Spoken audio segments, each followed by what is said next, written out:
Alhamdulillah, syukur pada Allah. Dan bagi orang di Malaysia, Singapura ni tak terlewat untuk sebut minal a'idin wal faizin wal maqbulin kullu am wa antum bi khair. Sebab orang kita raya 2 bulan kan. Jadi masih raya lagi lah.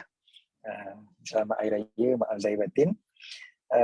Alhamdulillah, syukur pada Allah setelah sebulan agaknya kita tidak bersama dengan hadis-hadis Riyadhus Salihin pagi Khamis. Jadi alhamdulillah pagi ni kita dapat bersama-sama lagi, berkumpul lagi, dan insya-Allah kita akan sambung hadis yang ke-9 daripada bab yang kita bicarakan berkaitan dengan taubat, ataupun bab yang dinamakan sebagai bab taubat, cerita tentang Sayyidina Ka'ab bin Malik radhiyallahu ta'ala anhu.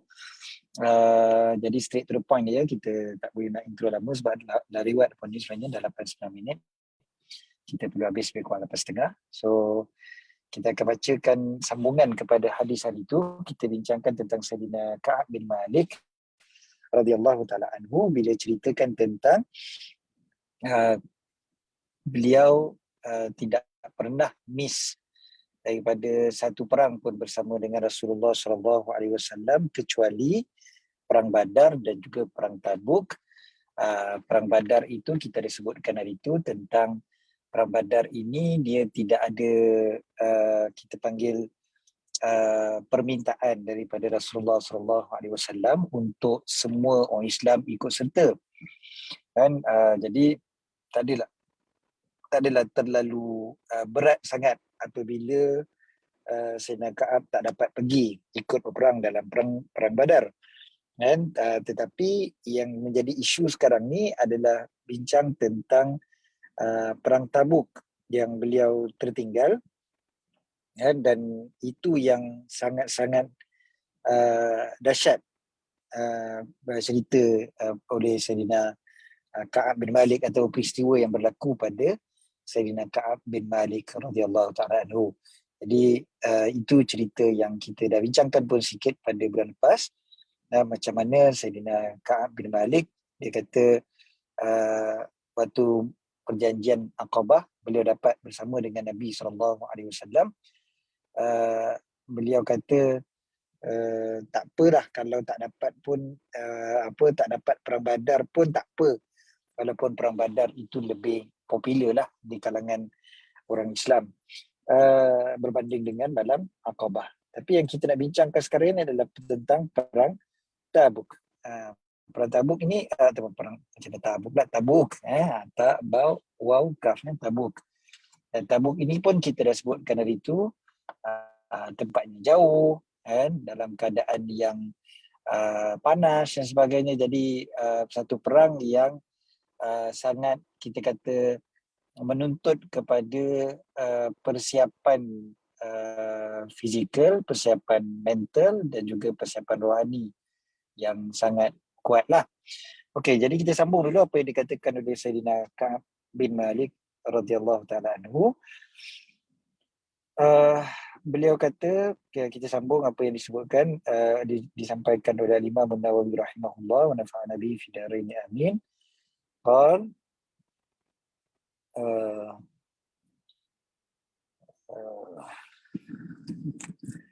kat sini kita sebutkan kita dah sampai kat sini. Wa kana min khabari hina takhallaftu an Rasulillah sallallahu alaihi wasallam fi ghazwati Tabuk anni lam akun qattu aqwa wala aysara minni hina takhallaftu anhu fi tilkal ghazwah.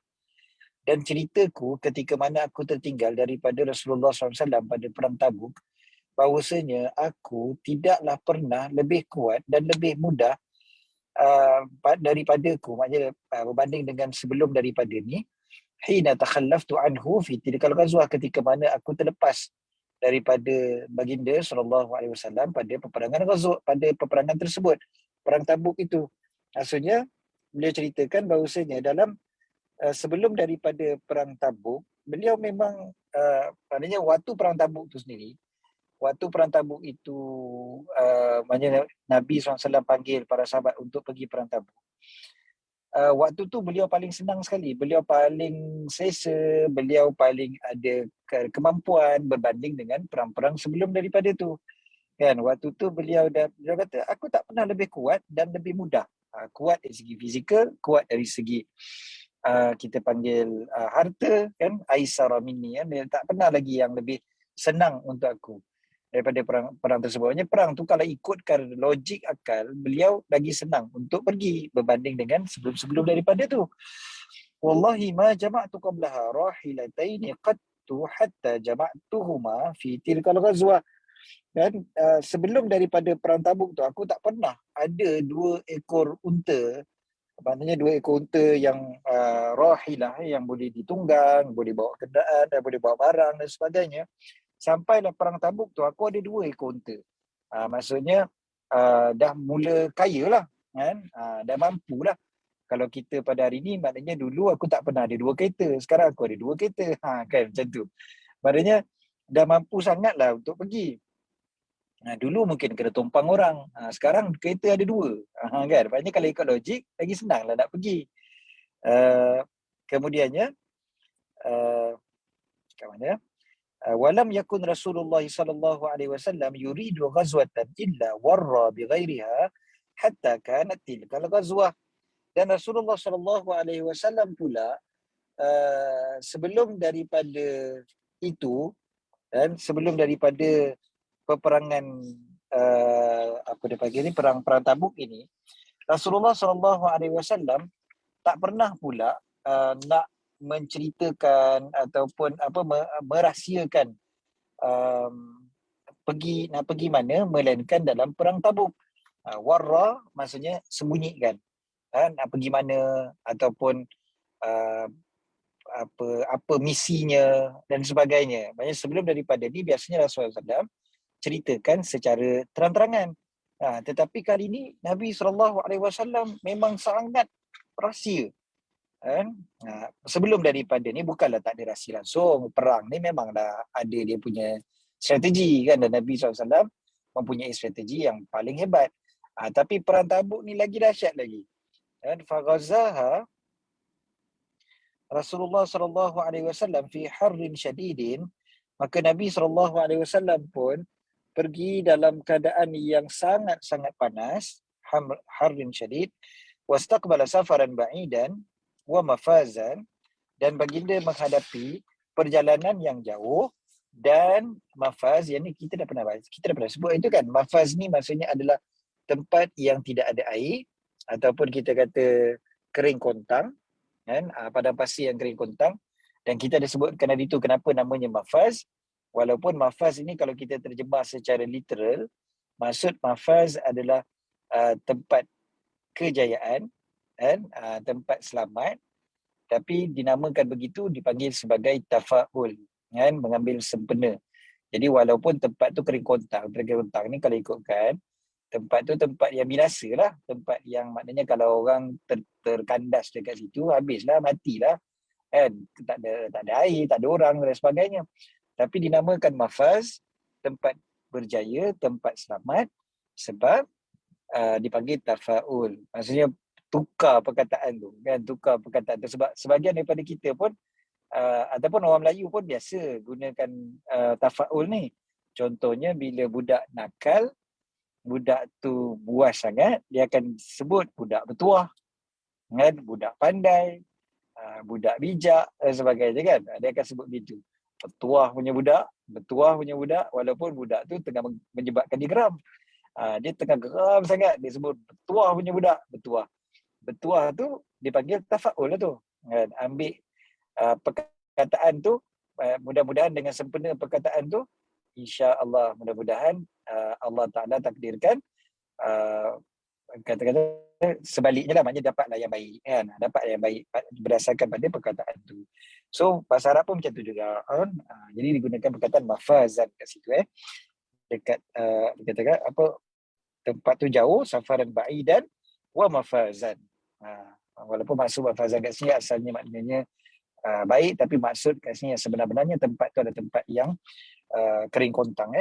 Wastaqbala adadan kathira, Dan Nabi SAW, maknanya kat sini Nabi dan para sahabat lah, walaupun dia tak sebut mereka kan, disebutkan baginda, maknanya Nabi SAW lah, berhadapan dengan tentera yang begitu banyak, sangatlah ramai nak jumpa ataupun nak berperang tu, dan tentera yang hebat pula tu lagi kan. Kemudiannya fajalla lil muslimina amrahum liyata'ahabu uhbata ghazwihim fa akhbarahum biwajhihim alladhi yurid wal muslimuna ma'a Rasulullah sallallahu alaihi wasallam kathir la yajma'uhum kitabun hafizun yuridu bidzalika diwan qala. Okay. Jadi Nabi SAW bila nak berperang tu dalam musim panas, sedang jauh dan sebagainya tu, apa yang call ni? Okay, apa? Baginda terangkan kepada para pengikut baginda SAW, bagi tahu pada mereka, kata tempat kita nak pergi ni jauh, persiapan tu kena banyak kan, jauh ni. Fajalla maksudnya baginda terangkan kan, baginda bagi tahu supaya mereka liyata'ahabu, supaya mereka mempersiapkan persiapan perang mereka. Jadi baginda bagi tahu kita ni nak pergi jauh, kita nak pergi tempat yang jauh. Dan orang Islam pula ramai, wal muslimuna ma'a Rasulullah SAW kathir, dan ramai pula orang Islam. Wala yajma'uhum kitabun hafizun. Cumanya walaupun ramai, tak ada pula orang yang nak tolong tulis pula nama dia orang, catatan. Kita panggil diwan. Diwan kat sini maksudnya daftar tu lah. Siapa tentera-tentera yang pergi kan, nombor 1, nombor 2, nombor 3, letak senarai nama yang pergi. Tak ada kan. Dia orang ramai dan tak ada orang nak tulis siapa yang pergi, siapa yang tak pergi dan sebagainya. Okey. Qala Ka'bun faqalla rajulun yuridu an yataghayyaba illa dhanna anna dhalika sayakhfa bihi ma lam yanzil fihi wahyu min Allah.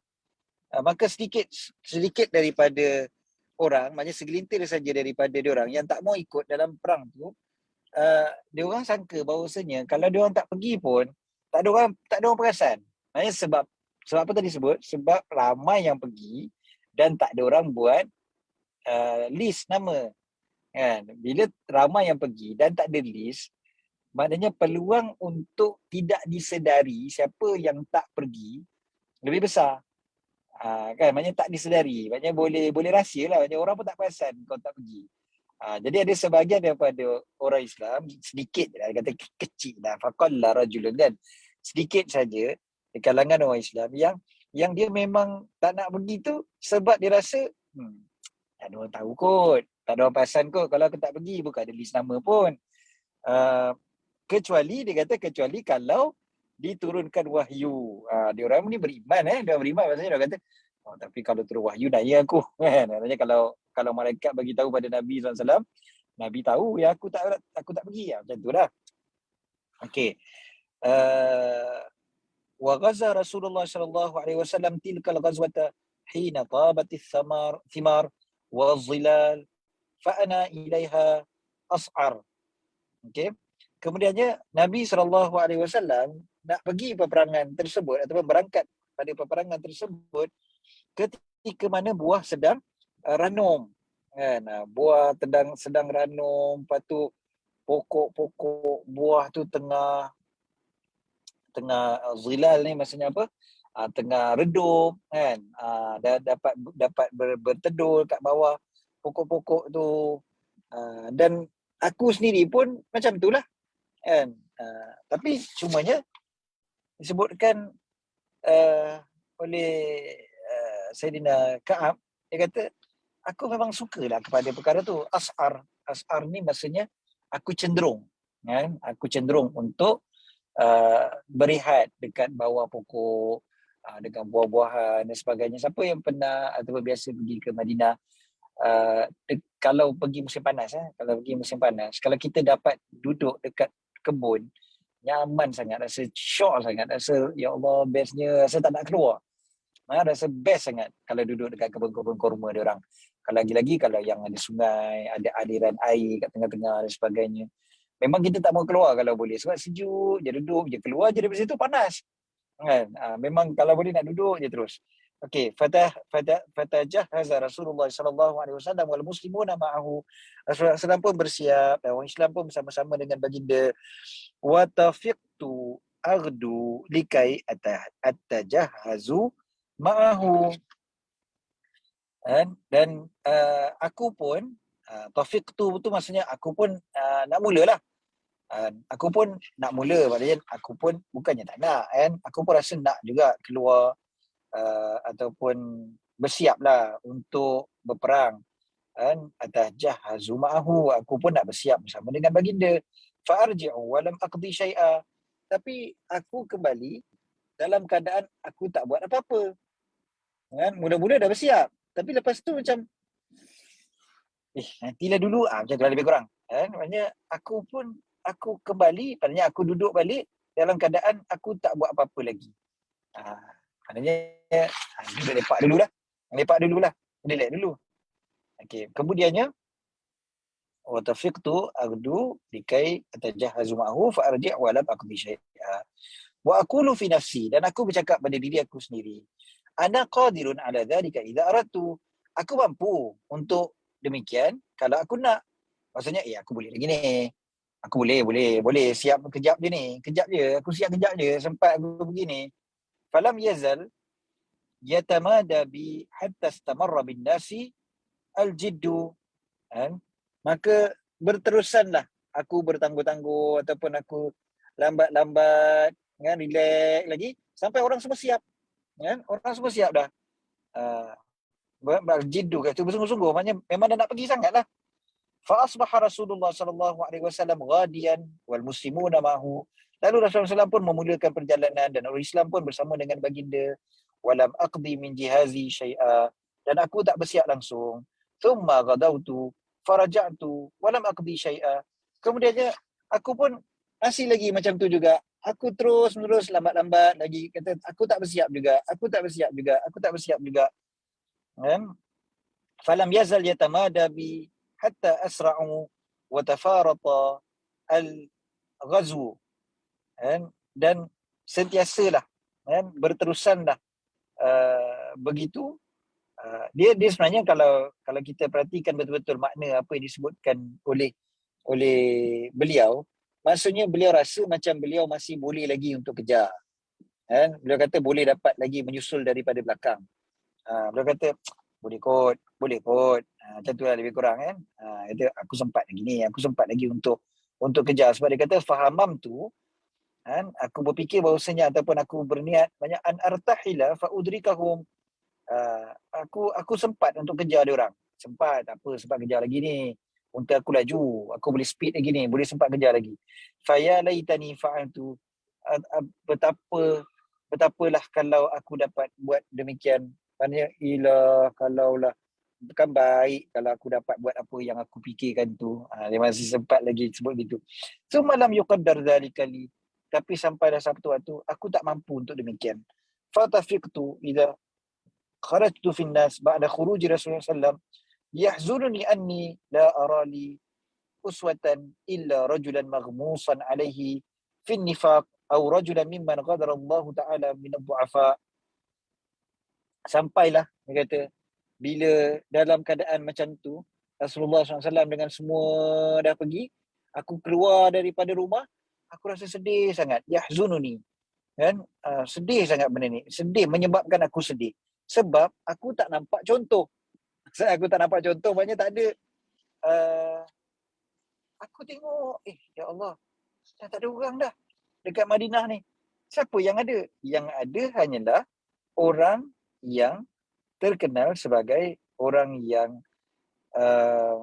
kita panggil uh, munafik, maghmusan alaihi fi nifaq. Maghmusan ni maksudnya mat'unan, dituduh sebagai orang yang munafik. Yang aku nampak kat sini yang kena tuduh munafik ataupun orang yang memang ada uzur di kalangan orang yang lemah. Azarallahu ta'ala min ad-du'afa. Yang aku nampak cuma orang tua, orang yang dituduh munafik, itu je yang ada dekat keliling aku. Walam yadhkurni Rasulullah sallallahu alaihi wasallam hatta balagha Tabuk. Dan Rasulullah sallallahu alaihi wasallam pula tidak mengingati aku ataupun tak sebut pun pasal aku sampailah baginda sampai di Tabuk. Sampailah baginda di Tabuk. Faqala wa huwa jalisun fil qaumi bi Tabuk. Ni maksudnya ada orang lain ceritalah kan pasal Sayyidina apa namanya ni, Ibn Ka'ab ni tak sempat pun pergi ke sana kan. Jadi ni ceritanya Saidina Ka'ab bin Malik ni tak sampai pun ke sana. Jadi orang lain dah cerita, kata aku ni tak disebutkan, tak diingatkan pun oleh Rasulullah SAW, sampailah baginda dah sampai ke Tabuk. Bila dah sampai dekat Tabuk, barulah baginda duduk bersama-sama dengan orang lain. Maka baginda Rasulullah SAW sebutkan, ma fa'ala Ka'ab bin Malik, apa yang Ka'ab bin Malik buat? Nabi SAW tanya pada para sahabat. Faqala rajulun min Bani Salimah, maka berkatalah seorang daripada Bani Salimah. Bani Salimah di kalangan Ansar lah kan.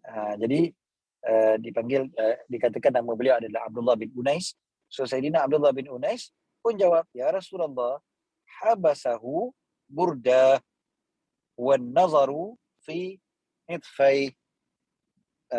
Dia kata habasahu, dia dihalang oleh burdah, oleh pakaian-pakaian dia, pakaian dia yang halang dia kan. Dan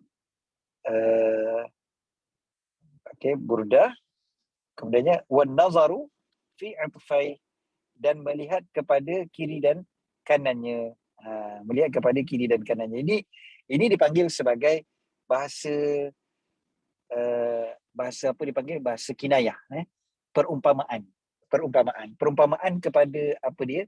Perumpamaan kepada seseorang yang ketika itu adalah orang yang dipengaruhi oleh hawa nafsunya kan, ataupun disebutkan juga orang yang tengok macam tu adalah orang yang ujub ataupun orang yang takabur kan. Dihalangnya oleh pakaiannya, maksudnya pakaian kebesaran, ataupun kiri kanan tu maksudnya takabur. Maknanya dia rasa macam dia mampu, ataupun dia tak ada apa-apa macam itulah kan. Jadi waktu dia sebut gitu tu macam banyak menghina lah kepada apa nama Sayyidina Ka'ab bin Malik. Lalu Sayyidina Mu'az bin Jabal marah. Kerana Mu'az bin Jabal kata, bi sama qult, teruknya apa yang kau kata ni. Wallahi ya Rasulullah, ma alimna alaihi illa khaira. Demi Allah wahai Rasulullah, kami tidak tahu tentang Ka'ab bin Malik ini melainkan yang baik-baik. Fasakat Rasulullah sallallahu alaihi wasallam. Lalu Rasulullah sallallahu alaihi wasallam pun diam, tak kata apa-apa. Kan? Diam, tak kata apa-apa. Jadi cerita ni kita akan sambung pada minggu depan insya-Allah. Tapi pengajaran yang kita boleh dapat dekat sini antaranya adalah betapa Allah Ta'ala menghiaskan kepada manusia ni, dia memang suka kepada kesenangan-kesenangan duniawi, dan kesenangan duniawi ini kadang-kadang yang menghalang seseorang daripada keluar berjihad di jalan Allah Subhanahu Wa Taala. Walaupun sebenarnya kesenangan duniawi inilah yang sepatutnya membantu. Sepatutnya membantu. Kita punya kenderaan yang elok, ada duit, ada pakaian, ada makanan dan sebagainya. Sepatutnya itulah yang membantu kita untuk menolong agama Allah. Tapi kadang-kadang kemewahan dunia itu yang menghalang. Walaupun bukannya orang yang jahat. Sayyidina Ka'ab bin Malik bukan orang jahat. Tapi tetap terhalang kerana terpengaruh dengan keselesaan. Jadi keselesaan ni dia boleh bawa benda baik, dia boleh bawa benda buruk. Kan kadang-kadang kita pergi satu tempat, kita rasa selesa sangat, selesa tu pula yang menyebabkan kita tak sembahyang, selesa tu pula yang menyebabkan kita tak sedekah kan. Orang Melayu kata lagi besar periuk lagi besar kerak dia, lagi banyak kerak dia. Jadi kadang-kadang kita rasa macam kemewahan dunia ni yang menyebabkan mudah untuk kita membantu agama Allah, tapi rupanya kadang-kadang dia boleh membawa sebaliknya. Na'udzubillah. So kena doa banyak-banyak pada Allah agar apa yang Allah bagi kita pada dunia kita ni, dia membantu kita sebenarnya untuk mengingati Allah Subhanahu Wa Taala ataupun untuk menolong agama Allah. Untuk menolong agama Allah, bukannya jadi penghalang kita pula daripada menolong agama Allah. Yang seterusnya, pengajaran daripada apa yang kita bincangkan tadi, satu paragraf yang kita baca tadi adalah bila bertangguh-tangguh. Bertangguh-tangguh ni adalah sifat yang sangat merugikan.